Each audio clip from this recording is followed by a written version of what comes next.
બાલવાટિકામાં theme છે પ્રાણીઓ.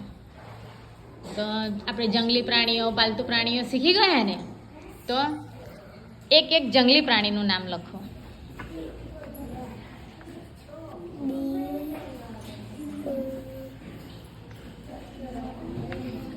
દીપડો. Very good.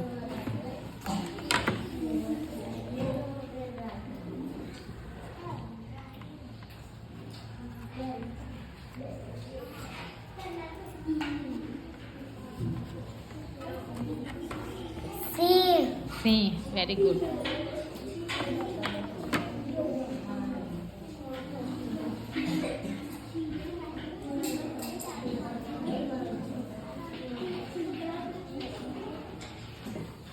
ત્યાં સુધી લખો બેટા.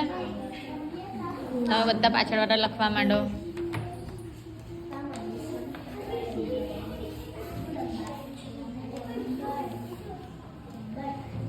શું લખ્યું? ઘરનો ગ પાડો. વાઘ લખવું છે તો ઘરનો ગ પાડો. વાઘ. Very good. તમે શું લખો છો? શિયાળ. શિયાળ. Very good.